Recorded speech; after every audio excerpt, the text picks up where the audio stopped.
Please come along with us. Him. We start here. Okay.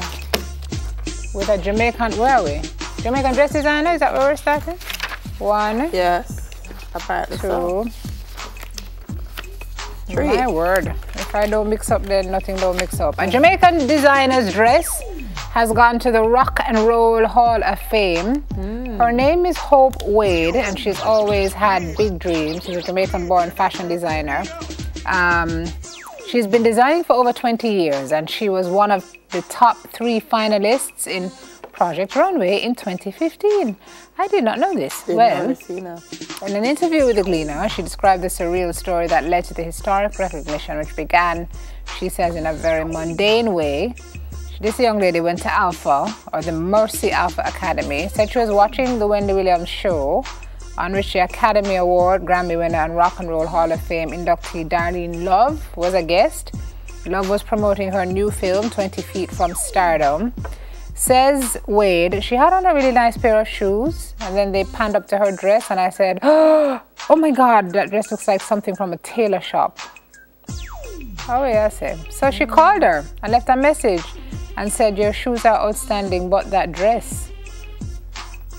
No, Love could have easily just said, I'm on Wendy, and you're not. I want to say Love is a bigger person than I am, because there's a way to say it. I really hope this is not how she said it, but I guess it worked. Well, she returned her call. Yeah. And then that's nice. Love went to her house, looked at some of her pieces, and then that kind of strengthened over some time. And then she saw a red gown, said, I want that dress for the David Letterman show. And I guess it kind of went from there, right? Wow. Yeah. Okay, and so that's the dress that we're seeing there now. Let me see it again. Put up it. Let me see it. Unique. Yeah. So the Rock and Roll Hall of Fame called to say the red gown she wore to the David Letterman show. They want the dress in the museum. Oh. They don't say why though. But that's all right. It's in there. Are we glad to say it in there? It's a crocus bag dress. It's burlap. Maybe they've never seen anything like that before. Yeah.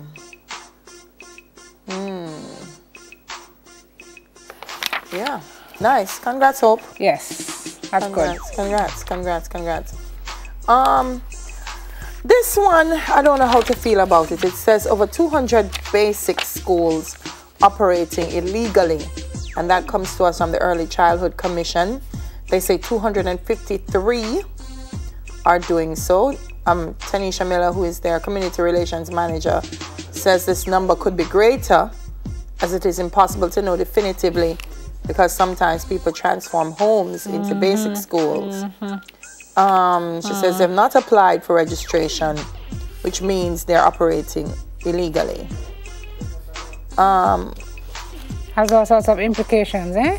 Yeah, I mean, don't you remember where basic schools are coming from, you know? Basic schools are coming from church. Start a basic school, or a retired teacher start a basic school, or So I think as the Early Childhood Commission, and they've really done a lot of work. They have certified hundreds of schools since started. Yeah. Want to big up Trisha Thompson. But also Mrs. Davies and the team, who in the initial stages said we have to get early childhood organized. So this is going to happen because people habits hard to change, and immediately just start making a thing.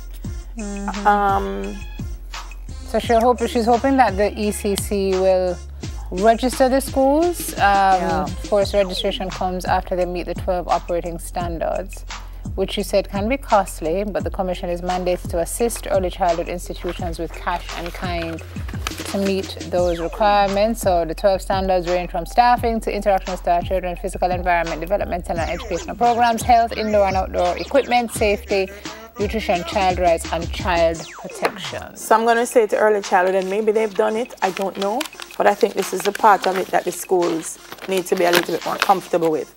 That they know if they're missing something of the 12, you will help them. Because I think part of it is if I don't have something out of the 12, I'm not going to register coming in when you come close me down. So if it is that you are mandated to assist them to get to the 12, I think that's the issue. So schools, if you're not registered with the Early Childhood Commission, please call the people them. Illegal is not a nice word. Get on board. To your establishment. Step inside. Right? Quickly, the last one. She says, Trump and Kim shake hands at momentous summit in Singapore. President Trump and Kim Jong-un, they're at Capella Resort. It's an isolated hotel in Singapore. They had their handshake photo up. Conversation lasted, they say, for more than 45 minutes. And it gives way to an expanded bilateral with top officials from both countries. See, this is why I tell people, you know, don't get carried away when politicians argue. Mr. M-I-S-S-L-E. Because when Mr. Trump said, I'm going to blow you up, and Kim said, I'm going to blow you up too. My button is bigger. No, my button is bigger. Oh my God, we're all going to die. See the two man them there? 45 minutes, them sit down and talk to them one another. Nice and sprucey. It wasn't quite 45, but yes, they did sit down and smile. Well, me don't know. Touch their hands and, you know, everybody's like, wow, the US flag next to the North Korean flag is an insult in itself. But other people are saying, oh my gosh, if this can bring us from the brink of nuclear war and need North Korea to denuclearize, and this is a good day. But this is just, I mean, it was surreal to watch. And if you're watching CNN last night for any reason and saw Dennis Rodman being interviewed by Chris Cuomo, who apparently central to all of what's going on, you had to wonder which universe you're living in. You really did. It was... Well, one that's a little bit more peaceful, so... Okay. Yes. I'm going to work with what you said. Yes. All right. Happy birthday to Philip Clark. Hi, Philip. Good morning. How are you? Luke Ellington, but him I call him Luke Ellington. Good morning, Luke Ellington. Happy birthday to you. Earl Case. Someone who works here, I'm still trying to figure out how he still works here, but that's like... That could be several people. Well, that's Oral Napier. Oh, for Ellington calls him Mr. Napier, and I tell him that's his right name, so good morning, we call Oral him Napier. No, Cheryl Foreman, Dorothy Robinson, Kadeen Black, Sandra McKay, and Brian. Keep puzzling them, Lawless. Happy birthday. Hope the party was awesome on the weekend. How does he puzzle them? Every time. Just... With what? Him care them and them just can't max out where my thrive. Like it. So like yeah. So watch him, watching himself. Yeah. All right, happy birthday to all the folks having a birthday today. It is June 12th, everybody. Tuesday is here. Week almost done.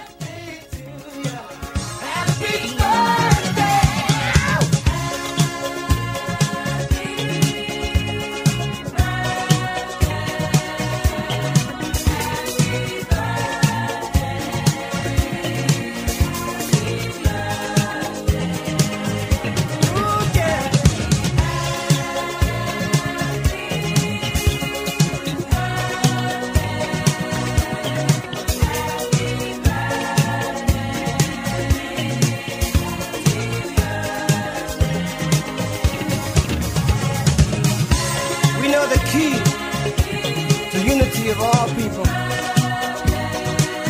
is in the dream that you had so long ago that lives in all of the hearts of people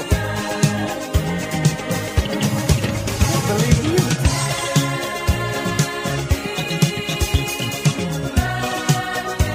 We'll make the dream become a reality. I know we will, because our hearts tell us so.